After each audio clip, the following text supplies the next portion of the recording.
ਮੇਰਾ ਨਾਮ ਜਸਵੀਰ ਕੌਰ ਹੈ ਜੀ। ਜਸਵੀਰ ਕੌਰ ਜੀ, ਤੁਸੀਂ ਕਿਹੜੀ ਜਗ੍ਹਾ ਤੇ ਰਹਿੰਦੇ ਹੋ ਤੇ ਅੱਜ ਤੁਸੀਂ ਪ੍ਰੈਸ ਕਾਨਫਰੰਸ ਕਰਨਾ ਆਏ ਹੋ, ਕੀ ਮਕਸਦ ਕੀ ਹੈ? ਵੀਰ ਜੀ, ਮੈਂ ਇੱਥੇ ਪਟਿਆਲਾ ਦੀ ਸਮਾਣੀਆਂ ਗੇਟ ਦੀ ਰਹਿਣ ਵਾਲੀ ਹਾਂ ਅਤੇ ਮੈਂ ਅੱਜ ਇੱਥੇ ਪ੍ਰੈਸ ਕਾਨਫਰੰਸ ਕਰਨ ਆਈ ਹਾਂ। ਉਹਦਾ ਮਕਸਦ ਇਹ ਹੈ ਕਿ ਮੈਂ ਗੁਰੂ ਸਾਹਿਬ ਨੂੰ ਇਨਸਾਫ ਦਿਵਾਉਣਾ ਚਾਹੁੰਦੀ ਹਾਂ। ਕਿਸ ਤਰ੍ਹਾਂ ਇਨਸਾਫ ਦਿਵਾਉਣਾ, ਕੀ ਮਾਮਲਾ ਕੀ ਹੈ ਪੂਰਾ? ਵੀਰ ਜੀ, ਮਾਮਲਾ ਇਹ ਹੈ ਕਿ ਕਲਿਆਣ ਗੁਰਦੁਆਰਾ ਸਾਹਿਬ, ਕਲਿਆਣ ਵਿਖੇ ਗੁਰਦੁਆਰਾ ਅਰਦਾਸਪੁਰਾ ਸਾਹਿਬ, ਉੱਥੇ ਇੱਕ ਸਫਰੀ ਸਰੂਪ ਚੋਰੀ ਹੋਇਆ ਸੀ, ਜੋ ਕਿ 2021 ਦੇ 19-20 ਦੇ ਵਿੱਚ ਹੋਇਆ ਸੀ। ਠੀਕ ਹੈ ਜੀ। ਉਹ ਸਰੂਪ ਚੋਰੀ ਹੋਇਆ ਸੀ, ਉਹਦੇ ਵਾਸਤੇ ਬਹੁਤ ਜ਼ਿਆਦਾ ਜਥੇਬੰਦੀਆਂ ਨੇ ਬਹੁਤ ਜ਼ਿਆਦਾ ਕੁਛ ਹੋਇਆ, ਪਰ ਉਹਦੀ ਇਹ ਸੀ ਕਿ ਉਹਦਾ ਚੋਰ ਨਹੀਂ ਸੀ ਲੱਭਿਆ। ਅੱਜ ਮੈਂ ਪ੍ਰੈਸ ਕਾਨਫਰੰਸ ਰਾਹੀਂ ਉਸ ਚੋਰ ਬਾਰੇ ਦੱਸਣਾ ਚਾਹੁੰਦੀ ਹਾਂ, ਜੋ ਕਿ ਚੋਰ ਹੈ ਔਰ ਕਿਸੇ ਨੂੰ ਦਿਖ ਨਹੀਂ ਰਿਹਾ। ਕੌਣ ਚੋਰ ਹੈ ਤੇ ਤੁਹਾਨੂੰ ਕੀ ਪਤਾ ਹੈ ਕਿਸ ਤਰ੍ਹਾਂ ਚੋਰ ਕਿਸ ਤਰ੍ਹਾਂ? ਹਾਂਜੀ, ਚੋਰ ਹੈ ਬਾਬਾ ਲਖਵੀਰ ਸਿੰਘ ਗੋਰਾ ਬਾਬਾ, ਜੋ ਕਿ ਮੇਰਾ ਸਹੁਰਾ ਸਾਹਿਬ, ਮੇਰਾ ਪਤੀ ਸੁਖਵਿੰਦਰ ਸਿੰਘ ਉਰਫ ਲਾਲੀ, ਮੇਰੀ ਸੱਸ ਮਨਜੀਤ ਕੌਰ। ਇਹ 3 ਜਣੇ ਚੋਰ ਨੇ। ਇਹਨਾਂ ਨੇ ਗੁਰੂ ਸਾਹਿਬ ਦੀ ਬੇਅਦਬੀ ਕੀਤੀ ਹੈ, ਉਹਦੀ ਚਸ਼ਮਦੀਦ ਗਵਾਹ ਮੈਂ। ਕਿਸ ਤਰ੍ਹਾਂ, ਕਿਵੇਂ ਦਵਾਕੀ? ਵੀਰ ਜੀ, ਜਦੋਂ ਗੁਰਦੁਆਰਾ ਸਾਹਿਬ ਦੇ ਵਿੱਚ ਇਹ ਮੱਥਾ ਟੇਕਣ ਗਏ ਸੀਗੇ, ਉੱਥੋਂ ਆਉਂਦੇ ਉੱਥੇ ਇੱਕ ਸਫਰੀ ਸਰੂਪ ਸੀ ਗੁਰੂ ਸਾਹਿਬ ਦਾ, ਜੋ ਕਿ 2.5 ਬਾਈ 1.5 ਇੰਚ ਦਾ ਸੀ। ਉਹ ਸਫਰੀ ਸਰੂਪ ਉਹ ਸੀ ਕਿ ਜੋ ਕਿ ਗੁਰੂ ਸਾਹਿਬ ਦੇ ਬਾਬਾ ਕਿਰਪਾਲ ਸਿੰਘ ਦੇ ਟਾਈਮ ਤੋਂ ਸੀਗਾ। ਉਹ ਬਾਣੀ ਪੜ੍ਹਦੇ ਸੀ ਆਪਣੇ, ਮਤਲਬ ਕਿ ਜਦੋਂ ਉੱਥੇ ਜਾਂਦੇ ਸੀਗੇ, ਲੜਾਈਆਂ 'ਤੇ ਜਾਂਦੇ ਸੀ, ਸਿੱਖ ਰੈਜੀਮੈਂਟ ਫੌਜ ਦੇ ਵਿੱਚ ਸੀ, ਲੜਾਈ 'ਚ ਜਾਂਦੇ ਸੀ, ਤਾਂ ਉਹ ਆਪਣੀ ਦਸਤਾਰ ਦੇ ਲੜਾਂ ਦੇ ਵਿੱਚ ਰੱਖ ਲੈਂਦੇ ਸੀ ਉਹ ਬਾਣੀ। ਉਹ ਵਾਲੇ ਸਫਰੀ ਸਰੂਪ ਹੈ। ਵੀਰ ਜੀ, ਗੱਲ ਇੱਦਾਂ ਸੀ ਕਿ ਗੁਰਦੁਆਰਾ ਸਾਹਿਬ ਤੋਂ ਜਦੋਂ ਮੱਥਾ ਟੇਕ ਕੇ, ਆਨੰਦ ਭਵਨ ਦੇ ਵਿੱਚੋਂ ਮੱਥਾ ਟੇਕ ਕੇ ਮੇਰੇ ਸਹੁਰਾ ਸਾਹਿਬ ਨੀਚੇ ਆ ਰਹੇ ਸੀ, ਤਾਂ ਉਹਨਾਂ ਨੇ ਉਹ ਸਫਰੀ ਸਰੂਪ ਚੱਕਿਆ ਸੀ। ਅਤੇ ਉਤਰਦੇ ਹੋਏ ਉੱਥੇ ਬਾਬਾ ਨਿਸ਼ਾਬਰ ਸਿੰਘ ਜੀ ਅਤੇ ਇੱਕ ਉੱਥੋਂ ਦੇ ਸਿੰਘ ਸੀ ਸੋਹਣ ਸਿੰਘ ਜੀ, ਉਹਨਾਂ ਨੂੰ ਕਹਿੰਦੇ ਕਿ ਉੱਪਰ ਸਫਰੀ ਸਰੂਪ ਨਹੀਂ ਹੈਗਾ, ਕਿਉਂਕਿ ਜੋ ਵੀ ਉੱਥੇ ਸੇਵਾਦਾਰ ਨੇ ਜਾਂ ਕੋਈ ਵੀ ਨੇ ਉੱਥੇ ਜਿਹੜੇ ਮਹਾਰਾਜ ਦਾ ਪ੍ਰਕਾਸ਼ ਕਰਦੇ ਨੇ, ਸੁਖਾਸਨ ਕਰਦੇ ਨੇ, ਕਿ ਉਹਨਾਂ ਨੂੰ ਨਹੀਂ ਪਤਾ ਕਿ ਸਫਰੀ ਸਰੂਪ ਉੱਥੇ ਨਹੀਂ ਹੈ।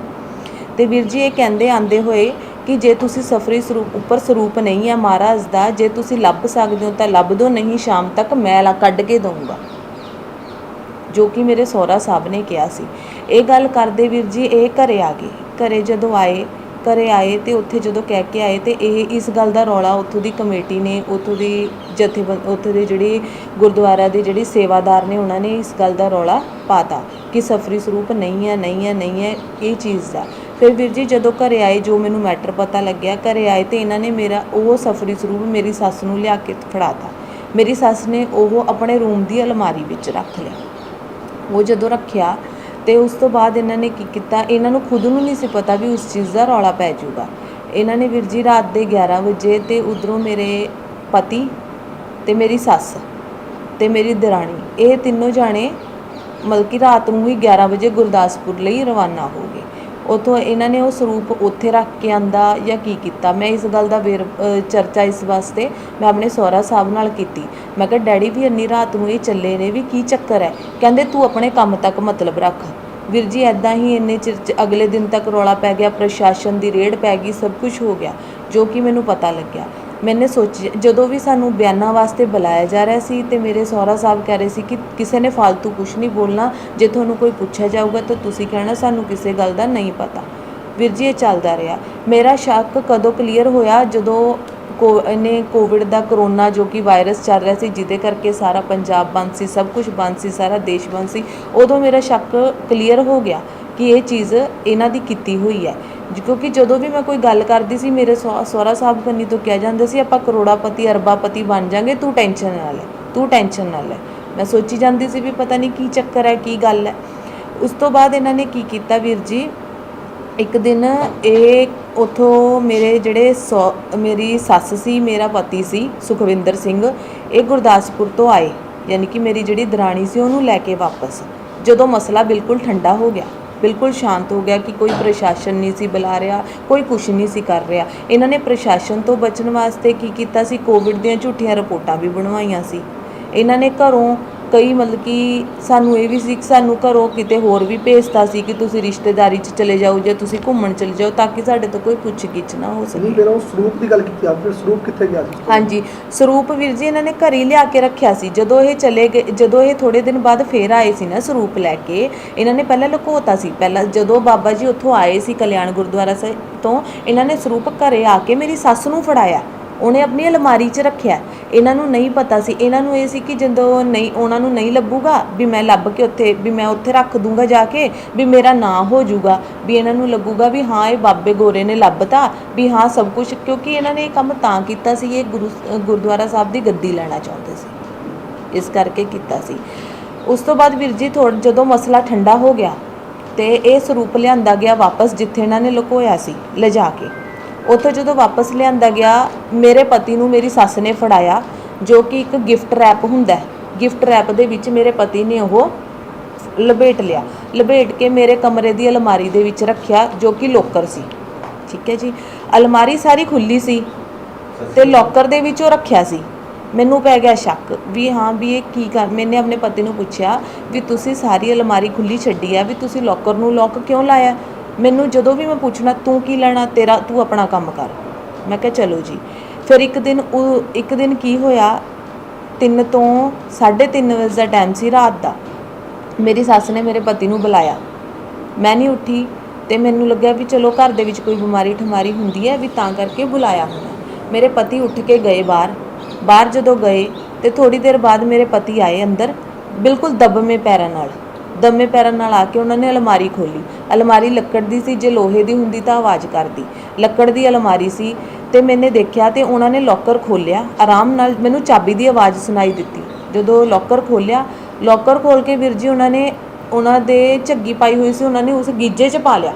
ਲੋਕਰ ਖੋਲ੍ਹ ਕੇ ਉਹ ਪੈਕਟ ਜਿਹੜਾ ਇੰਨਾ ਕੁ ਸਰੂਪ ਸੀ, ਉਹਨਾਂ ਨੇ ਕਵਰ ਸਮੇਤ ਹੀ ਆਪਣੀ ਗੀਜੇ 'ਚ ਪਾ ਲਿਆ। ਗੀਜੇ 'ਚ ਜਦੋਂ ਉਹਨਾਂ ਨੇ ਪਾਇਆ ਉਹ ਸਰੂਪ, ਮੈਂ ਫਟਾਫਟ ਉੱਠੀ, ਉਹ ਬਾਹਰ ਨਿਕਲ ਗਏ। ਮੈਂ ਬਿਲਕੁਲ ਹੌਲੀ ਉੱਠੀ। ਜਦੋਂ ਮੈਂ ਅਲਮਾਰੀ ਖੋਲ੍ਹੀ ਤਾਂ ਅਲਮਾਰੀ ਵੀ ਖੁੱਲ੍ਹੀ, ਲੋਕਰ ਵੀ ਖੁੱਲ੍ਹਾ। ਮੇਰਾ ਡਾਊਟ ਕਲੀਅਰ ਹੋ ਗਿਆ ਵੀ ਇਹ ਜੀ ਕੀ ਚੀਜ਼ ਸੀ ਜਿਹੜੀ ਅੱਧੀ ਰਾਤ ਨੂੰ ਇਹਨਾਂ ਨੂੰ ਕੱਢੀ ਇਹਨਾਂ ਨੇ।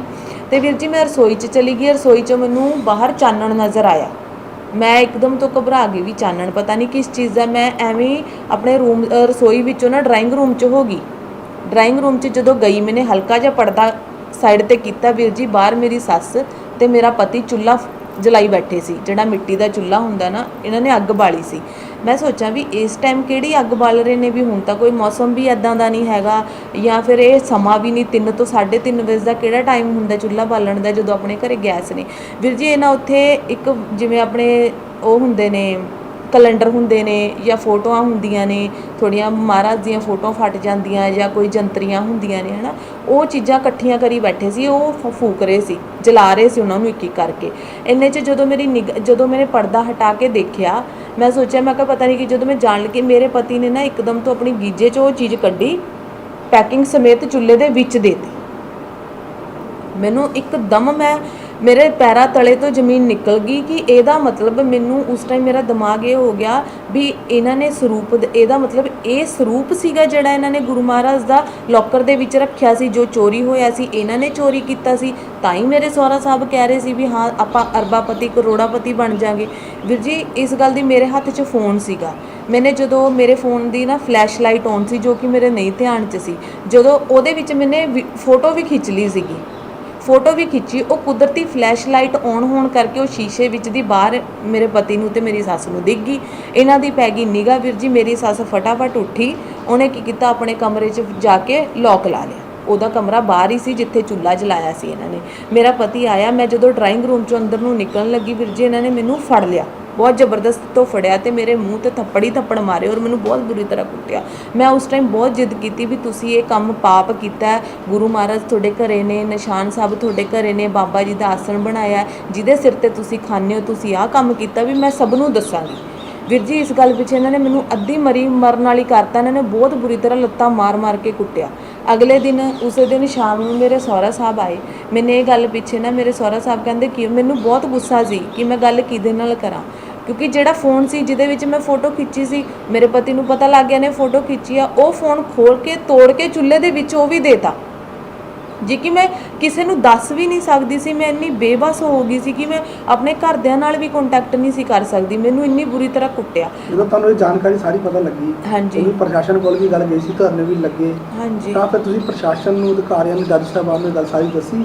ਵੀਰ ਜੀ, ਇਹ ਸਾਰੀ ਗੱਲ ਮੈਂ ਦੱਸੀ ਉਹਨਾਂ ਨੂੰ, ਪਰ ਉਸ ਟਾਈਮ ਜਦੋਂ ਮੈਨੂੰ ਪਤਾ ਲੱਗੀ ਨਾ ਇਹ ਚੀਜ਼, ਮੈਂ ਦੱਸੀ, ਪਰ ਉਸ ਦੇ ਵਿੱਚ ਇਹ ਕੀ ਗੱਲ ਹੋ ਗਈ ਸੀ, ਜਦੋਂ ਮੈਂ ਉੱਥੋਂ ਨਿਕਲਣ ਦੀ ਕੋਸ਼ਿਸ਼ ਕੀਤੀ ਉਸ ਟਾਈਮ ਨੇ ਮੈਂ ਨਿਕਲ ਸਕੀ, ਕਿਉਂਕਿ ਮੇਰੀ ਹਾਲਤ ਬਹੁਤ ਖਰਾਬ ਸੀ। ਜਦੋਂ ਮੈਂ ਮੇਰੇ ਸਹੁਰੇ ਨੂੰ ਦੱਸਿਆ ਕਿ ਡੈਡੀ ਤੁਸੀਂ ਆਹ ਕੰਮ ਕੀਤਾ, ਤੇ ਉਹਨਾਂ ਨੇ ਵੀਰ ਜੀ ਮੈਨੂੰ ਬਹੁਤ ਬੁਰੀ ਤਰ੍ਹਾਂ ਕੁੱਟਿਆ ਤੇ ਮੈਨੂੰ ਕਿਹਾ ਤੈਨੂੰ ਅਸੀਂ ਬਾਹਰ ਤੈਨੂੰ ਜਿੰਦੀ ਵੀ ਨਹੀਂ ਛੱਡਣਾ। ਉਹਨਾਂ ਨੇ ਮੈਨੂੰ ਇੰਨੀ ਬੁਰੀ ਤਰ੍ਹਾਂ ਮਾਰਿਆ। ਤੇ ਉਸ ਤੋਂ ਬਾਅਦ ਕੀ ਕੀਤਾ ਵੀਰ ਜੀ, ਮੈਂ ਉਹਨਾਂ ਦਾ ਵਿਸ਼ਵਾਸ ਜਿੱਤ ਕੇ, ਕਿਉਂਕਿ ਮੇਰੇ ਕੋਲ ਕੋਈ ਫੋਨ ਵੀ ਨਹੀਂ ਸੀ। ਮੈਂ ਆਪਣੇ ਘਰਦਿਆਂ ਨੂੰ, ਕਿਉਂਕਿ ਜੇ ਮੈਂ ਕੋਈ ਗੱਲ ਕਰਦੀ ਆਪਣੇ ਘਰਦਿਆਂ ਨਾਲ ਕਰਦੀ ਤੇ ਮੈਂ ਉੱਥੇ ਕਿਸੇ ਤੇ ਵਿਸ਼ਵਾਸ ਨਹੀਂ ਕਰ ਸਕਦੀ। ਮੈਂ ਬਿਲਕੁਲ ਟੁੱਟ ਗਈ ਸੀ ਵੀ ਮੈਂ ਕਿਹਨੂੰ ਦੱਸਾਂ। ਗੋਲੀਆਂ, ਨਸ਼ੇ ਦੀਆਂ ਗੋਲੀਆਂ ਦਿੰਦੇ ਸੀਗੇ, ਨੀਂਦ ਦੀਆਂ ਗੋਲੀਆਂ ਦਵਾਉਂਦੇ, ਤੇ ਮੈਂ ਉਹਦੇ ਨਾਲ ਮੇਰਾ ਦਿਮਾਗ, ਤੁਸੀਂ ਆਪ ਦੇਖੋ ਕਿ ਜਦੋਂ ਮੈਨੂੰ ਨਸ਼ੇ ਦੀਆਂ ਗੋਲੀਆਂ ਦੇ ਕੇ ਨਾ ਮੇਰਾ ਨੀਂਦ ਦੀਆਂ ਗੋਲੀਆਂ, ਕੋਈ ਚੀਜ਼ ਦੇਣੀ ਲੈ ਤੂੰ ਖਾ ਲੈ, ਉਹਦੇ ਵਿੱਚ ਵੀ ਨੀਂਦ ਦੀਆਂ ਗੋਲੀਆਂ, ਚਾਹ ਦੇਣੀ ਉਹ ਲੈ ਤੂੰ ਪੀ ਲੈ, ਉਹਦੇ ਵਿੱਚ ਵੀ ਨੀਂਦ ਦੀਆਂ ਗੋਲੀਆਂ, ਤਾਂ ਇਹਦੇ ਨਾਲ ਮੈਨੂੰ ਸੁਰਤ ਕਿੱਥੇ ਰਹਿੰਦੀ। ਮੈਂ ਫਿਰ ਇਹਨਾਂ ਦਾ ਵਿਸ਼ਵਾਸ ਜਿੱਤਿਆ ਹੌਲੀ ਹੌਲੀ, ਤੇ ਮੈਨੇ ਕੀ ਕੀਤਾ, ਫਿਰ ਮੈਂ ਆਪਣੇ ਘਰੇ ਬਹਾਨਾ ਮਾਰ ਕੇ ਆਈ ਕਿ ਮੈਨੂੰ 2 ਦਿਨ ਵਾਸਤੇ ਮੇਰੇ ਘਰੇ ਛੱਡ ਦਿਓ। ਇਹ ਵੀਰ ਜੀ ਮੈਨੂੰ ਛੱਡ ਕੇ ਗਏ, ਘਰੇ ਛੱਡ ਕੇ ਗਏ। ਮੈਂ 2 ਦਿਨ ਕੱਢੇ। ਮੇਰੇ ਮੰਮੀ ਪਾਪਾ ਕਹਿੰਦੇ ਵੀ ਕੀ ਗੱਲ ਵੀ ਤੂੰ ਸਾਡੇ ਨਾਲ ਗੱਲ ਵੀ ਨਹੀਂ ਸੀ ਚੰਗੀ ਤਰ੍ਹਾਂ ਕਰਦੀ, ਕਿਉਂਕਿ ਫ਼ੋਨ ਜਦੋਂ ਇਹ ਕਰਦੇ ਸੀ ਮੇਰੇ ਘਰ ਵੀ ਸਹੁਰੇ ਦੇ ਫ਼ੋਨ 'ਤੇ ਜਾਂ ਫਿਰ ਮੇਰੇ ਪਤੀ ਦੇ ਫ਼ੋਨ 'ਤੇ ਕਰਦੇ ਸੀ, ਉਹਨਾਂ ਦੇ ਫ਼ੋਨਾਂ 'ਚ ਰਿਕਾਰਡਿੰਗਾਂ ਸੀ, ਮੈਂ ਗੱਲ ਨਹੀਂ ਦੱਸ ਸਕਦੀ ਸੀ। ਮੈਨੇ ਫਿਰ ਆਪਣੇ ਪਾਪਾ ਨੂੰ ਕਿਹਾ, ਮੈਂ ਕਿਹਾ ਪਾਪਾ ਵੀ ਇੱਕ ਗਲਤ ਕੰਮ ਹੋ ਗਿਆ, ਜੋ ਮੈਂ ਸਮਝ ਨਹੀਂ ਲੱਗ ਰਹੀ ਵੀ ਮੈਂ ਕਿੱਦਾਂ ਦੱਸਾਂ, ਕਿਹਨੂੰ ਦੱਸਾਂ, ਮੈਨੂੰ ਕਿਸੇ 'ਤੇ ਯਕੀਨ ਨਹੀਂ। ਫਿਰ ਮੈਂ ਇਸ ਗੱਲ ਪਿੱਛੇ ਆਪਣੇ ਮੰਮੀ ਪਾਪਾ ਨੂੰ ਦੱਸਿਆ। ਮੇਰੇ ਪਾਪਾ ਕਹਿੰਦੇ ਤੂੰ ਹਿੰਮਤ ਨਹੀਂ ਹਾਰਨੀ, ਅਸੀਂ ਤੇਰੇ ਨਾਲ ਹੈਗੇ ਹਾਂ, ਤੂੰ ਟੈਨਸ਼ਨ ਨਹੀਂ ਲੈਣੀ, ਤੂੰ ਇਹ ਨਾ ਸੋਚ, ਤੈਨੂੰ ਮੈਂ ਇਹੀ ਗੱਲ ਸੋਚੀ, ਕਹਿੰਦੇ ਤੂੰ ਮਰਦੀ ਹੈ ਤੂੰ ਮਰ, ਪਰ ਕਹਿੰਦੇ ਗੁਰੂ ਸਾਹਿਬ ਨੂੰ ਇਨਸਾਫ ਜ਼ਰੂਰ ਦਿਵਾਉਣਾ, ਕਿਉਂਕਿ ਗੁਰੂ ਸਾਹਿਬ ਦੇ ਪਾਪੀ ਨੇ। ਇਸੇ ਕਰਕੇ ਮੈਂ ਅੱਜ ਇਹੀ ਕੋਸ਼ਿਸ਼ ਕੀਤੀ, ਮੈਂ ਵੀਰ ਜੀ ਨਾਲ ਕੰਟੈਕਟ ਕੀਤਾ ਕਿ ਵੀਰ ਜੀ ਮੈਨੂੰ ਤੁਹਾਡੀ ਮਦਦ ਦੀ ਲੋੜ ਹੈ, ਕਿਉਂਕਿ ਮੈਂ ਕਿਸੇ 'ਤੇ ਵੀ ਯਕੀਨ ਨਹੀਂ ਕਰ ਸਕਦੀ। ਇਸ ਚੀਜ਼ ਵਾਸਤੇ ਮੈਂ ਇਸ ਗੱਲ ਪਿੱਛੇ ਮੈਂ IG ਸਾਹਿਬ ਨਾਲ ਵੀ ਗੱਲ ਕੀਤੀ, SSP ਸਾਹਿਬ, DSP ਸਾਹਿਬ, ਜੱਜ ਸਾਹਿਬ ਤੱਕ ਮੇਰੇ ਕੋਲ ਮੇਰੇ ਬਿਆਨ ਹੋ ਗਏ। ਮੈਨੇ ਸਾਰਿਆਂ ਨੂੰ ਇਹ ਚੀਜ਼ ਦੱਸੀ। ਫਿਰ ਮੈਨੇ ਵੀਰ ਜੀ ਨਾਲ ਕੰਟੈਕਟ ਕੀਤਾ, ਮੈਂ ਕਿਹਾ ਵੀਰ ਜੀ ਮੈਨੂੰ ਤੁਹਾਡੀ ਮਦਦ ਦੀ ਲੋੜ ਹੈ, ਵੀ ਮੈਨੇ ਤੁਹਾਡੇ ਬਾਰੇ ਸੁਣਿਆ ਪਰ ਮੇਰੀ ਮਦਦ ਕੋਈ ਨਹੀਂ ਕਰ ਰਿਹਾ, ਮੈਂ ਮਰਨ ਤੋਂ ਨਹੀਂ ਡਰਦੀ, ਮੈਨੂੰ ਚਾਹੇ ਅੱਜ ਮਾਰ ਦੇਣ, ਮੈਨੂੰ ਕੋਈ ਇੰਨਾ ਸਮਾਂ ਹੋ ਗਿਆ ਅਜੇ ਤੱਕ ਜਿਹੜਾ ਇਨਸਾਫ ਨਹੀਂ ਮਿਲਿਆ। ਕੀ ਸਮਝਦੇ ਕਿ ਸੰਸਥਾਵਾਂ ਦੀ ਗਲਤੀ ਹੈ, ਸ਼੍ਰੋਮਣੀ ਗੁਰਦੁਆਰਾ ਪ੍ਰਬੰਧਕ ਕਮੇਟੀ ਨੇ ਸਾਥ ਦੇ ਰਹੀ, ਕੀ ਸਮਝਦੇ ਕਿਉਂ ਨਹੀਂ ਇੰਨਾ ਸਮਾਂ ਹੋ ਗਿਆ? ਤੁਸੀਂ ਬਿਆਨ ਵੀ ਦਰਜ ਕਰਵਾਏ ਨੇ ਆਪਣੇ। ਹਾਂਜੀ, ਮੇਰੇ ਬਿਆਨ ਵੀਰ ਜੀ ਜਨਵਰੀ 'ਚ ਹੋਏ ਸੀ। ਜਨਵਰੀ ਤੋਂ ਲੈ ਕੇ ਹੁਣ ਤੱਕ ਕਮੀ ਕਿੱਥੇ ਦੇਖ ਲਓ, ਕਿਉਂ ਨਹੀਂ ਇਨਸਾਫ ਮਿਲ ਰਿਹਾ? ਮੈਨੂੰ ਖੁਦ ਨਹੀਂ ਸਮਝ ਆ ਰਿਹਾ, ਕਿਉਂਕਿ ਜਿਹੜੇ ਗੁਰੂ ਘਰ ਦੇ ਵਿੱਚ ਸਰੂਪ ਦੀ ਬੇਅਦਬੀ ਹੋਈ, ਉਸ ਗੁਰੂ ਘਰ ਦੇ ਵਿੱਚ ਵੀ ਮੈਂ ਜਾ ਕੇ ਕਿਹਾ ਕਿ ਮੈਂ ਖੜੀ ਹਾਂ ਤੁਹਾਡੇ ਨਾਲ, ਮੈਂ ਬਿਆਨ ਦੇਣ ਨੂੰ ਤਿਆਰ ਹਾਂ, ਤੁਸੀਂ ਮੇਰਾ ਸਾਥ ਤਾਂ ਦਿਓ। ਪਿੰਡ ਵਾਸੀ ਵਗੈਰਾ ਕੋਈ ਸਰਪੰਚ ਕੋਈ ਨਾਲ ਨਹੀਂ ਜੀ, ਉਹਨਾਂ ਦੀ ਕਮੇਟੀ ਮੈਂਬਰ ਸੀਗੇ ਉੱਥੇ। ਅੱਛਾ, ਗੁਰਦੁਆਰਾ ਸਾਹਿਬ ਦੇ ਕਮੇਟੀ ਬੈਠੀ। ਨਹੀਂ ਪਿੰਡ ਵਾਸੀਆਂ ਦੀ ਗੱਲ ਕੀਤੀ ਜਾਵੇ ਜਾਂ ਫਿਰ ਸਰਪੰਚ ਦੀ ਗੱਲ? ਉੱਥੇ ਸਰਪੰਚ ਸਾਹਿਬ ਮੌਜੂਦ ਸੀ ਵੀਰ ਜੀ। ਨਹੀਂ, ਕਿਸੇ ਨੇ ਕੁਝ ਨਹੀਂ ਕੀਤਾ। ਮੈਂ ਬਕਾਇਦਾ ਸਭ ਕੁਝ ਉਹਨਾਂ ਨੂੰ ਦਿਖਾ ਕੇ ਵੀ ਆਈ, ਸਭ ਕੁਝ ਕਿਹਾ। ਤੇ ਹੁਣ ਆਪਾਂ ਗੱਲ ਕੀਤੀ ਜਾਵੇ ਤੁਸੀਂ ਸਾਰਾ ਜਿਹੜਾ ਵੇਰਵਾ ਦੱਸਦਾ, ਹੁਣ ਕੀ ਕਹਿਣਾ ਚਾਹੁੰਦੇ? ਅਕਾਲ ਤਖਤ ਸਾਹਿਬ ਤੱਕ ਵੀ ਮੈਂ ਵੀਰ ਜੀ ਚਿੱਠੀ ਪਹੁੰਚਾਤੀ। ਹੁਣ ਮੀਡੀਆ ਦੇ ਮਾਧਿਅਮ ਰਾਹੀਂ ਤੁਸੀਂ ਕੀ ਕਹਿਣਾ ਚਾਹੁੰਦੇ, ਜਿਹੜਾ ਇੰਨਾ ਵੱਡਾ ਜਿਹੜਾ ਗੁਰੂ ਸਾਹਿਬ ਦੀ ਬੇਅਦਬੀ ਕੀਤੀ ਗਈ ਹੈ ਤੇ ਗੁਰੂ ਸਾਹਿਬ ਜਿਹੜਾ ਸਰੂਪ ਆ ਉਹਨੂੰ ਅਗਨ ਭੇਟ ਕੀਤਾ ਗਿਆ, ਕੀ ਉਹਦੇ ਬਾਰੇ ਕੀ ਮੰਗ ਕਰਦੇ ਹੋ? ਵੀਰ ਜੀ, ਮੈਂ ਇਹ ਮੰਗ ਕਰਦੀ ਹਾਂ ਕਿ ਦੋਸ਼ੀਆਂ ਨੂੰ ਸਜ਼ਾ ਦਿੱਤੀ ਜਾਵੇ, ਔਰ ਇਸ ਹੱਦ ਤੱਕ ਦਿੱਤੀ ਜਾਵੇ ਸਜ਼ਾ ਕਿ ਉਹਨਾਂ ਨੂੰ ਪਤਾ ਲੱਗੇ ਕਿ ਗੁਰੂ ਮਹਾਰਾਜ ਦਾ ਜਿਹੜਾ ਸਰੂਪ ਉਹਨਾਂ ਨੇ, ਆਪਾਂ ਨੂੰ ਮਾੜੀ ਜੀ ਚੀਜ਼ ਦੀ ਚੁਭਣ ਹੁੰਦੀ ਹੈ, ਆਪਾਂ ਨੂੰ ਕਿੰਨੀ ਤਕਲੀਫ ਹੁੰਦੀ ਹੈ, ਕਿ ਜੇ ਉਹਨਾਂ ਵਿੱਚ ਕੋਈ ਹੈ ਨਹੀਂ ਸੀ, ਉਹਨਾਂ 'ਚ ਕੁਝ ਹੈ ਨਹੀਂ ਸੀ, ਜਿਨ੍ਹਾਂ ਦੇ ਉਹ ਸਰੂਪ ਕਰਕੇ ਆਪਾਂ ਇਸ ਦੁਨੀਆ 'ਤੇ ਆ, ਗੁਰੂ ਮਹਾਰਾਜ ਕਰਕੇ, ਅਕਾਲ ਪੁਰਖ ਕਰਕੇ ਆਪਾਂ ਇਸ ਦੁਨੀਆ ਨੂੰ ਦੇਖ ਰਹੇ ਹਾਂ, ਕਿ ਆਪਾਂ ਉਹਨਾਂ ਨੂੰ ਇਨਸਾਫ ਦੇਣ ਵਾਸਤੇ, ਇਨਸਾਫ ਲੈਣ ਵਾਸਤੇ ਕੁਝ ਨਹੀਂ ਕਰ ਸਕਦੇ। ਮੇਰਾ ਲਾਸਟ ਸਵਾਲ ਹੈ, ਜਿਸ ਤਰ੍ਹਾਂ ਤੁਸੀਂ ਗੱਲ ਕੀਤੀ ਸਾਰਾ ਕੁਝ ਹੋ ਗਿਆ, ਉਸ ਤੋਂ ਬਾਅਦ ਤੁਸੀਂ ਪਰਿਵਾਰ ਉੱਧਰ ਰਹਿ ਕੇ ਤੁਹਾਡਾ ਕੀ ਪ੍ਰੋਸੈਸ ਕੀ ਆਉਂਦੀ, ਤੁਹਾਡਾ ਛੋਟਾ ਹੋਵੇ ਕੀ ਹੋਗਾ ਤੁਹਾਡਾ? ਨਹੀਂ, ਮੇਰਾ ਹਜੇ ਕੋਈ ਛੱਡਾ ਨਹੀਂ ਹੋਇਆ, ਉਹ ਮੇਰਾ ਪਰਸਨਲ ਮੈਟਰ ਹੈ, ਉਹ ਮੇਰੇ ਉਸ ਵਾਸਤੇ ਇਹਦੇ ਵਿੱਚ ਮੈਂ ਕੁਝ ਵੀ ਨਹੀਂ ਕਹਿ ਸਕਦੀ, ਕਿਉਂਕਿ ਉਹ ਮੇਰੀ ਵੱਖਰੀ ਲਾਈਫ ਹੈ। ਮੇਰਾ ਸਵਾਲ ਇਹ ਸੀ ਸਿੱਧਾ ਸਪਸ਼ਟ ਤੌਰ ਤੇ, ਹਾਂਜੀ, ਵੀ ਤੁਸੀਂ ਜਿਹੜਾ ਅੱਜ ਇਹ ਜਾਣਕਾਰੀ ਸਾਰੀ ਦੇ ਰਹੇ ਹੋ, ਹਾਂਜੀ, ਕੀ ਇਸ ਕਰਕੇ ਦੇ ਰਹੇ ਹੋ ਜਾਂ ਤੁਸੀਂ ਪਹਿਲਾਂ ਮੀਡੀਆ ਸਾਹਮਣੇ ਕੀ ਹੈ, ਕਾਰਨ ਕੀ ਸੀ? ਨਹੀਂ, ਇਹ ਇਸ ਕਰਕੇ ਨਹੀਂ ਦੇ ਰਹੀ। ਜੇ ਮੇਰਾ ਪਰਸਨਲ ਮੈਟਰ ਦੀ ਗੱਲ ਕਰਦੇ ਹੋ, ਉਹ ਮੇਰਾ ਮੈਟਰ ਸ਼ੁਰੂ ਹੋਇਆ ਹੁਣ, ਠੀਕ ਹੈ ਜੀ। ਜਿਹੜਾ ਇਹ ਮਹਾਰਾਜ ਵਾਲੇ ਦੀ ਗੱਲ ਕਰਦੇ ਆਪਾਂ, ਮਹਾਰਾਜ ਦੀ ਬੇਅਦਬੀ ਦੀ ਗੱਲ ਕਰਦੇ ਆ, ਇਹ ਮੈਟਰ ਦੀ ਜਾਣਕਾਰੀ ਮੈਂ ਪਹਿਲਾਂ ਯਾਨੀ ਕਿ ਦਸੰਬਰ ਲਾਸਟ ਜਨਵਰੀ ਦੀ 19 ਤਰੀਕ ਤੱਕ ਇਹ ਪ੍ਰਸ਼ਾਸਨ ਨੂੰ ਸਭ ਕੁਝ ਦੱਸ ਚੁੱਕੀ ਹੈ। ਜਿਹੜਾ ਹੁਣ ਹੋਰ ਸਵਾਲ ਹੈ ਕਿ ਪੰਜਾਬ ਦੇ ਵਿੱਚ ਬਹੁਤ ਸੰਸਥਾਵਾਂ ਨੇ, ਸ਼੍ਰੋਮਣੀ ਗੁਰਦੁਆਰਾ ਪ੍ਰਬੰਧਕ ਕਮੇਟੀ ਹੈ, ਹਾਂਜੀ, ਕਿ ਇਸ ਤਰ੍ਹਾਂ ਜਿਹੜਾ ਸਹਿਯੋਗ ਦੀ ਮੰਗ ਕਰਦੇ ਹੋ, ਜਿਹੜਾ ਇਨਸਾਫ ਮਿਲ ਸਕੇ, ਕੀ ਕਹਿਣਾ ਚਾਹੁੰਦੇ ਹੋ? ਮੈਂ ਇਨਸਾਫ ਇਹ ਚਾਹੁੰਦੀ ਹਾਂ, ਮੈਨੂੰ ਕਿਸੇ ਚੀਜ਼ ਦੀ ਲੋੜ ਨਹੀਂ, ਗੁਰੂ ਸਾਹਿਬ ਨੂੰ ਇਨਸਾਫ ਦਿਵਾ ਦਿਓ, ਜਿਨ੍ਹਾਂ ਦੇ ਸਿਰ ਤੇ ਸਭ ਕੁਝ ਸਿਰਜ ਰਿਹਾ, ਸਭ ਕੁਝ ਹੋ ਰਿਹਾ, ਮੈਨੂੰ ਕਿਸੇ ਚੀਜ਼ ਦੀ ਜ਼ਰੂਰਤ ਨਹੀਂ। ਮੈਂ ਚਾਹੁੰਦੀ ਹਾਂ ਮਹਾਰਾਜ ਨੂੰ ਇਨਸਾਫ ਦਿਵਾ ਦਿਓ ਉਹਨਾਂ ਦੀ, ਤਾਂ ਕਿ ਕੋਈ, ਮੈਂ ਕੁੜੀ ਹੋ ਕੇ ਮੈਂ ਆਪਣਾ ਪਰਿਵਾਰ ਛੱਡਿਆ, ਆਪਣਾ ਪਤੀ ਛੱਡਿਆ, ਆਪਣਾ ਸਭ ਕੁਝ ਛੱਡਿਆ, ਕਾਹਦੇ ਵਾਸਤੇ? ਕਿ ਉੱਥੇ ਗਲਤ ਹੋ ਰਿਹਾ ਸੀ। ਮੈਂ ਗਲਤ ਨੂੰ ਬਰਦਾਸ਼ਤ ਨਹੀਂ ਕਰ ਸਕੀ। ਮੈਨੂੰ ਮੇਰੇ ਰਿਸ਼ਤੇ ਤੱਕ ਕੋਈ ਮਤਲਬ ਨਹੀਂ, ਚਾਹੇ ਮੈਨੂੰ ਅੱਜ ਮਾਰ ਦੇਣ, ਮੈਨੂੰ ਮਰਵਾਉਣ ਦੀ ਵੀ ਕੋਸ਼ਿਸ਼ ਕੀਤੀ ਹੈ, ਪਰ ਮੈਂ ਅੜੀ ਰਹੀ। ਹੁਣ ਵੀ ਮੈਂ ਅੜੀ ਹਾਂ। ਜਿੱਥੇ ਮੇਰੇ ਨਾਲ ਕੋਈ ਕਹੂਗਾ ਵੀ ਹਾਂ ਇੱਥੇ ਤੂੰ ਖੜੀ ਹੈ, ਉੱਥੇ ਮੈਂ ਖੜੀ ਹਾਂ। ਮੈਂ ਆਪਣੀ ਜ਼ੁਬਾਨ ਤੋਂ ਪਿੱਛੇ ਨਹੀਂ ਹਟਦੀ। ਮੈਨੂੰ ਗੁਰੂ ਸਾਹਿਬ ਦਾ ਇਨਸਾਫ ਦੀ ਜ਼ਰੂਰਤ ਹੈ, ਮੈਨੂੰ ਕਿਸੇ ਚੀਜ਼ ਦੀ ਜ਼ਰੂਰਤ ਨਹੀਂ। ਠੀਕ ਹੈ। ਵਾਹਿਗੁਰੂ ਜੀ ਕਾ ਖਾਲਸਾ, ਵਾਹਿਗੁਰੂ ਜੀ ਕੀ ਫਤਿਹ। ਦਾਸ ਸੁਖਜੀਤ ਸਿੰਘ ਖੋਸੇ, ਸ਼੍ਰੀ ਗੁਰੂ ਗ੍ਰੰਥ ਸਾਹਿਬ ਸਤਿਕਾਰ ਕਮੇਟੀ ਪੰਜਾਬ ਤੋਂ। ਮੇਰੇ ਕੋਲ ਇਸ ਬੇਟੀ ਨੇ ਪਰਸੋਂ ਫ਼ੋਨ ਕਾਲ 'ਤੇ ਮੈਨੂੰ ਸਾਰੀ ਇਹ ਕਹਾਣੀ ਸੁਣਾਈ ਸੀ, ਜਿਹੜੀ ਦਰਦ ਭਰੀ, ਬੜੀ ਇੱਕ ਸ਼ਰਮਨਾਕ ਕੌਮ ਵਾਸਤੇ ਮੈਂ ਕਹੂੰਗਾ ਇਹ ਗੱਲ ਹੈਗੀ ਹੈ ਕਿ ਸਤਿਗੁਰੂ ਸ੍ਰੀ ਗੁਰੂ ਗ੍ਰੰਥ ਸਾਹਿਬ ਮਹਾਰਾਜ ਦੇ ਸਰੂਪਾਂ ਨੂੰ ਜਿਹੜੇ ਤਰੀਕੇ ਦੇ ਨਾਲ ਉਹਨਾਂ ਨੇ ਅੱਗ ਦੇ ਹਵਾਲੇ ਕੀਤਾ, ਕਿੱਦਾਂ ਚੋਰੀ ਕੀਤਾ, ਕਿਉਂਕਿ ਜਿੰਦਾ ਜਾਗਦਾ ਗਵਾਹ ਆ, ਸਬੂਤ ਆ। ਅਸੀਂ ਸਬੂਤ ਮੰਗਦੇ ਫਿਰਦੇ ਹਾਂ, ਲੱਭਦੇ ਫਿਰਦੇ ਹਾਂ। ਸਾਰੀ ਇਹ ਜਿਹੜੀ ਤੁਹਾਡੀ ਪ੍ਰੈਸ ਵਾਰਤਾ ਮੈਂ ਵੀ ਕੋਲ ਬੈਠਾ ਸੁਣ ਰਿਹਾ ਸੀਗਾ, ਅਤੇ ਮੈਨੂੰ ਹੈਰਾਨਗੀ ਹੋ ਰਹੀ ਆ ਵੀ ਅਸੀਂ ਡੈਮੋਕ੍ਰੇਸੀ ਦੇਸ਼ ਵਿੱਚ ਰਹਿ ਰਹੇ ਹਾਂ, ਪਰੰਤੂ ਸ਼ੇਮ ਹੈ। ਜੱਜ ਸਾਹਿਬ ਦੇ ਬਿਆਨ ਦਿੱਤੇ ਗਏ ਹੋਣ, IG ਸਾਹਿਬ ਨੂੰ ਮਿਲਿਆ ਗਿਆ ਹੋਵੇ, ਪਰੰਤੂ ਹਜੇ ਕੁਝ ਵੀ ਨਾ ਹੋਇਆ ਹੋਵੇ। ਉਹ ਬੰਦੇ ਹੁਣ ਕਿੱਦਾਂ ਬਾਹਰ ਘੁੰਮ ਰਹੇ ਹੈਗੇ ਆ। ਅਤੇ ਮੇਰਾ ਸਵਾਲ ਹੈਗਾ ਸਾਰੀਆਂ ਜਥੇਬੰਦੀਆਂ ਨੂੰ, ਸਾਰੀਆਂ ਧਾਰਮਿਕ ਸੰਸਥਾਵਾਂ ਨੂੰ, SGPC ਨੂੰ, ਕਿ ਅਸੀਂ ਸ੍ਰੀ ਗੁਰੂ ਗ੍ਰੰਥ ਸਾਹਿਬ ਮਹਾਰਾਜ ਦਾ ਦਿੱਤਾ ਹੋਇਆ ਖਾਂਦੇ ਹਾਂ, ਉਹਨਾਂ ਦਾ ਰਹਿਮੋ ਕਰਮ 'ਤੇ ਚੱਲ ਰਹੇ ਹਾਂ, ਪਰੰਤੂ ਅੱਜ ਸਾਡੇ ਕੋਲ ਇੱਕ ਬੇਟੀ ਲੜਕੀ ਹੋ ਕੇ ਉੱਠ ਕੇ ਗਵਾਹੀ ਵੀ ਦੇ ਰਹੀ ਆ, ਐਫੀਡੇਵਿਟ ਦੇਣ ਨੂੰ ਵੀ ਤਿਆਰ ਆ, ਸਾਰਾ ਕੁਝ ਕਹਿਣ ਨੂੰ ਤਿਆਰ ਆ, ਅਤੇ ਪਰ ਉਹ ਦਰਿੰਦਿਆਂ ਦੇ ਉੱਤੇ ਕਾਰਵਾਈ ਕੌਣ ਕਰੇਗਾ? ਅੱਜ ਇਹ ਲੜਕੀ ਇਕੱਲੀ ਨਾ ਇਹਨੂੰ ਸਮਝਿਆ ਜਾਵੇ, ਇਹਦੇ ਪਿੱਛੇ ਉਹ ਬਹੁਤ ਕੁਝ ਕਰਨ ਦੀ ਕੋਸ਼ਿਸ਼ ਕਰਦੇ ਆ। ਸੰਸਥਾ ਸ੍ਰੀ ਗੁਰੂ ਗ੍ਰੰਥ ਸਾਹਿਬ ਸਤਿਕਾਰ ਕਮੇਟੀ ਇਹਦੇ ਨਾਲ ਹੈਗੀ ਆ, ਔਰ ਅਸੀਂ ਮੌਜੂਦਾ ਸਰਕਾਰ ਕੋਲੋਂ ਮੰਗ ਕਰਦੇ ਹਾਂ ਵੀ ਗ੍ਰਹਿ ਵਿਭਾਗ ਜਿਹੜਾ ਸਰਦਾਰ ਭਗਵੰਤ ਸਿੰਘ ਮਾਨ ਹੋਣਾ ਕੋਲ ਹੈਗਾ, ਸਮਾਂ ਰਹਿੰਦਿਆਂ ਉਹ ਇਸ ਜਿਹੜੀ ਕੌਮ ਦੇ ਉੱਤੇ ਬਹੁਤ ਵੱਡੀ ਤਰਾਸਦੀ ਹੈ ਕਿ ਸਫੀ ਸਰੂਪ, ਬੜੀ ਲੰਬੀ ਚੌੜੀ ਗੱਲ ਚੱਲੀ ਸੀ, ਕੈਪਟਨ ਸਾਹਿਬ ਵੇਲੇ ਵੀ ਗੱਲ ਹੋਈ ਸੀ, ਬੜਾ ਵੱਡਾ ਇੱਥੇ ਐਜੀਟੇਸ਼ਨ ਵੀ ਹੋਇਆ ਸੀ, ਕੁਝ ਨਹੀਂ ਹੋਇਆ। ਉਦੋਂ ਆਪਾਂ ਕਹਿੰਦੇ ਸੀ ਸਬੂਤਾਂ ਦੀ ਘਾਟ ਕਾਰਨ ਲਖਬੀਰ ਸਿੰਘ ਕੋ ਜ਼ਮਾਨਤ ਦੇ ਦੀ ਗਈ, ਅਖਬਾਰਾਂ ਦੀਆਂ ਕੱਟੀਆਂ ਹੈਗੀਆਂ, ਪਰੰਤੂ ਅੱਜ ਸਬੂਤ ਬੈਠਾ ਆ, ਇਹਨੂੰ ਫੜ ਕੇ ਫਾਹੇ ਲਾਓ, ਇਹਨੂੰ ਅੰਦਰ ਦੇ ਦਿਓ, ਨਹੀਂ ਤਾਂ ਫਿਰ ਇਹ ਕਿਸੇ ਨਾ ਕਿਸੇ ਵੀਰ ਭਾਊ ਨੇ ਇਹਦਾ, ਜਿਵੇਂ ਇੱਥੇ ਪਟਿਆਲੇ ਹੋਇਆ, ਐਵੇਂ ਵੀ ਹੋ ਸਕਦਾ। ਪ੍ਰਸ਼ਾਸਨ ਸਮਾਂ ਰਹਿੰਦਿਆਂ ਇਹਨੂੰ ਫੜ ਕੇ ਅੰਦਰ ਦੇਵੇ, ਅਤੇ ਇਸ ਬੱਚੀ ਦੀ ਜਿਹੜੀ ਇਹ ਸੁਰੱਖਿਆ ਆ ਉਹ ਪ੍ਰਸ਼ਾਸਨ ਦੀ ਜ਼ਿੰਮੇਵਾਰੀ ਆ, ਕਿਉਂਕਿ ਦਰਿੰਦੇ ਲੋਕ ਜਿਹੜੇ, ਖਿਮਾ ਕਰਨਾ ਮੈਨੂੰ, ਜਿਹੜੇ ਪ੍ਰਸ਼ਾਸਨ ਖਰੀਦ ਸਕਦੇ ਆ, ਚੌਥਾ ਥੰਮ ਖਰੀਦ ਸਕਦੇ ਆ, ਜਥੇਬੰਦੀਆਂ ਨੂੰ ਵੀ ਉਹ ਖਰੀਦਣ ਦੀ ਕੋਸ਼ਿਸ਼ ਕਰਦੇ ਆ, ਪ੍ਰਬੰਧਕ ਕਮੇਟੀ ਨੂੰ ਖਰੀਦਦੇ ਆ, ਅਤੇ ਕੀ ਉਹ ਪਹਾੜੇ ਦੇ ਗੁੰਡੇ ਮੰਗਾ ਕੇ ਇਹ ਲੜਕੀ ਦਾ ਨੁਕਸਾਨ ਵੀ ਕਰਾ ਸਕਦੇ ਆ। ਸੋ ਇਸ ਕਰਕੇ ਅੱਜ ਅਸੀਂ ਸਿੰਬੋਲਿਕ ਤੌਰ 'ਤੇ ਛੋਟੀ ਜਿਹੀ ਇੱਕ ਛੋਟੀ ਪ੍ਰੈਸ ਮਿਲਣੀ 'ਚ ਤੁਹਾਡੇ ਨਾਲ ਮਿਲੇ ਆ। ਤੁਹਾਡਾ ਮੀਡੀਆ ਦਾ ਵੀ ਧੰਨਵਾਦ, ਕਿਉਂਕਿ ਅਸੀਂ ਚਾਹੁੰਦੇ ਹਾਂ ਕਿ ਤੁਸੀਂ ਇਹ ਖਬਰ ਨੂੰ ਪਬਲਿਸ਼ ਕਰ ਦਿਓ। ਬਹੁਤ ਵਾਰ ਬਹੁਤ ਸੱਜਣ ਮੀਡੀਆ ਵਾਲੇ ਇਹਨਾਂ ਕੋਲ ਬਾਈਟਾਂ ਲੈ ਗਏ ਆ, ਪਰ ਚੱਲੀਆਂ ਨਹੀਂ ਹੈਗੀਆਂ। ਇਹ ਇੱਕ ਜਿਹੜੀ ਗੱਲ ਧਿਆਨ ਮੰਗਦੀ ਹੈਗੀ ਆ ਕਿ ਅਸੀਂ ਖੜ੍ਹੇ ਕਿੱਥੇ ਹਾਂ। ਉਹ ਯਾਰੋ, ਗੁਰੂ ਗ੍ਰੰਥ ਸਾਹਿਬ ਵਾਸਤੇ, ਧਰਮ ਵਾਸਤੇ, ਧਰਮ ਕੋਈ ਅਵਲ ਅੱਲਾਹ ਨੂਰ ਉਪਾਇਆ, ਕੁਦਰਤ ਕੇ ਸਭ ਬੰਦੇ ਏਕ ਨੂਰ ਤੇ ਸਭ ਜਗ ਉਪਜਿਆ, ਕੌਣ ਭਲੇ ਕੋ ਮੰਦੇ। ਇੱਥੇ ਤਾਂ ਸਾਰਿਆਂ ਧਰਮਾਂ ਦੀ ਗੱਲ ਕਰਦਾ ਗੁਰੂ ਗ੍ਰੰਥ ਸਾਹਿਬ ਸੱਚੇ ਪਾਤਸ਼ਾਹ, ਅਤੇ ਜੇ ਉਹਦੇ ਵਾਸਤੇ ਸਾਡਾ ਮੀਡੀਆ ਜਾਂ ਸਾਡੀਆਂ ਸੰਸਥਾਵਾਂ ਜਾਂ ਸਾਡਾ ਪ੍ਰਸ਼ਾਸਨ ਕੋਈ ਗੱਲ ਨਾ ਕਰੇ, ਅਤੇ ਬੜੀ ਸ਼ੇਮ, ਇਹ ਗੱਲ ਬੜੀ ਭੱਦੀ ਹੈਗੀ ਆ।